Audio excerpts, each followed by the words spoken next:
नमस्कार दोस्तों। कैसे हैं आप लोग। उम्मीद करता हूं जबरदस्त जिंदाबाद हो गए, मस्त तंदुरुस्त हो गए। तो रेलवे जो है पूरी तरह से व्यवस्थित और ऑर्गेनाइज ढंग से होने जा रही है। और कहीं ना कहीं लोग को जब लग रहा था कि राकेश यादव सर ने जो मुहिम चलाया था रेलवे रिफॉर्म, तो वो अपने कोचिंग को लेकर के चलाए थे। जहां तक मेरा मानना था उस समय भी हम यही बोल रहे थे कि उनको अब इतना जरूरत नहीं पड़ेगा इस तरह का हरकत करने का, क्योंकि वो लगभग लगभग तैयारी में आए हुए फील्ड में कोई भी ऐसा नहीं होता है जो उनको नहीं जानता है।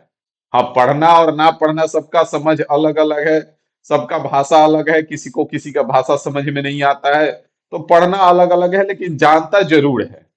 तो कहीं ना कहीं ये रेलवे रिफॉर्म का ही परिणाम हम तो समझेंगे कि पहले एग्जाम डेट सबका एक साथ दे देना, सब कुछ व्यवस्थित ढंग से करते जाना, धीरे धीरे चीजें आपको दिख रही हैं।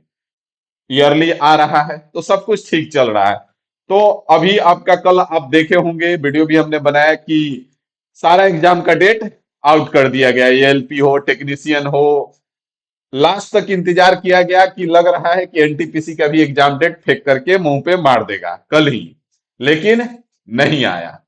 अब एनटीपीसी वाले जो है वो परेशान है कि अब हम क्या करें। तो एक एक चीज इसमें क्लियर हो जाएगा इस वीडियो में कि एनटीपीसी का एग्जाम डेट जो है वो क्या है आपका।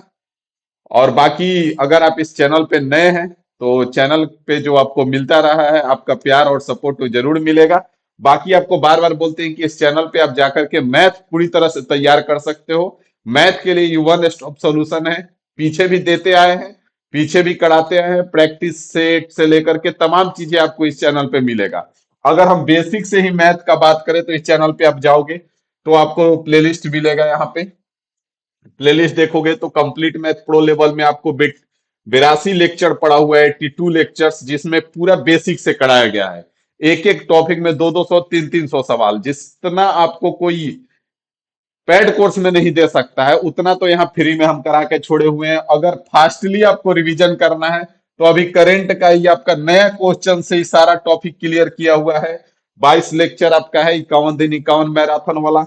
लोग एडवांस को लेकर के परेशान होते हैं, हम छोटा छोटा एडवांस का यहाँ पे लेक्चर दिए हुए हैं। आपका मेंसुरेशन का 17 लेक्चर लगभग है, ज्योमेट्री का 40 है लगभग, आपका अलजेब्रा का तो 5 ही हमने कराया है और उसमें से भी हम कहते हैं कि 4 ही कर लो, रेलवे का एक सवाल नहीं छूटेगा। तो मैथ का वन स्टॉप सॉल्यूशन है। बाकी आगे भी जो नए क्वेश्चन 2024-25 में हुए हैं सारा एक जगह करवा करके फिर से हम लेकर के आ रहे हैं आपके लिए। तो चैनल पे आप बने रहिएगा। बाकी अगर बात करें हम एग्जाम डेट का तो आपको पता है कि एलपी जो है आपका 16 फरवरी से 18 फरवरी हो रहा है। ठीक है, रेलवे एकदम बैक टू बैक चल रहा है। 18 को खत्म करेगा, जेई 19 तारीख से शुरू कर दे रहा है। उधर 3 मार्च को जेई का खत्म करेगा, 19 20 और 3 मार्च को। टेक्नीशियन आपका 5 मार्च से शुरू करके 9 मार्च को निपटा दे रहा है। उसके बाद 9 मार्च को टेक्नीशियन खत्म करेगा, पैरा मेडिकल आपका 10 मार्च से शुरू हो रहा है। अब बच गया इसके बाद आपका एनटीपीसी और ग्रुप डी, और उसके बाद तो और कुछ है नहीं। तो एनटीपीसी और ग्रुप डी आपका बच गया। तो एनटीपीसी अगर हम बात करें भाई साहब, तो लास्ट मार्च तक आपका एग्जाम स्टार्ट होने का उम्मीद है कि लास्ट मार्च तक आपका एग्जाम शुरू हो जाएगा। मतलब गिन करके मात्र और मात्र आपके पास 1 से 1.5 महीने मुश्किल से है।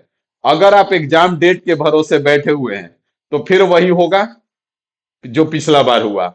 आप देख सकते हो कि अगर देखा जाए तो एलपी वालों को कितना टाइम मिला। अगर ये एग्जाम डेट के भरोसे बैठे होंगे तो कितना टाइम मिला, 1 महीने भी टाइम नहीं मिला अगर ढंग से देखा जाए तो। क्योंकि 1 महीना में आप 30 के 30 दिन पढ़ाई नहीं कर पाओगे। 2 4 5 दिन तो आपको चाहिए ही चाहिए, कुछ इधर उधर की काम, बहुत सारी चीजें, एक आध दिन उससे झगड़ा हो जाएगा। तो देखा जाए तो इन लोगों को बहुत कम समय मिल रहा है, तो आपको भी समय ज्यादा नहीं मिलने वाला है। उम्मीद है कि लास्ट मार्च 1 अप्रैल में आपका एग्जाम कंडक्ट करा लिया जाएगा। क्योंकि कहीं ना कहीं रेलवे जो है अपने आप को सुचारू रूप से करने का प्लान कर रही है।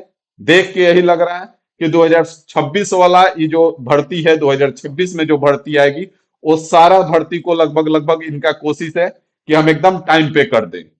जो 25 का भर्ती 26 में, 26 का भर्ती 27 में जा रहा है, इस तरह से ना करके एकदम टाइम से कर दें। तो आपसे भी उम्मीद है कि आप एकदम टाइम से लग जाएंगे और टाइम से अपने आप पे काम करेंगे। बाकी अगर आपको कोई भी दिक्कत आता है तो कमेंट करके जरूर बताइएगा।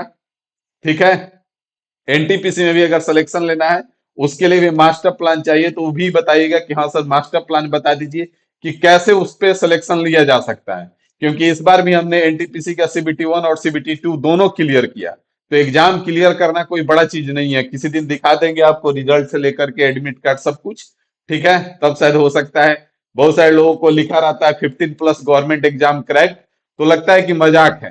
तो ऐसा नहीं है कि मजाक में या झूठ मूठ का लिखा रहता है, उसके पीछे हकीकत है। इस बार का भी जो पिछला बार एनटीपीसी हुआ है ग्रेजुएट लेवल, उसमें भी मेरा सीबीटी 1 और सीबीटी 2 दोनों क्लियर है।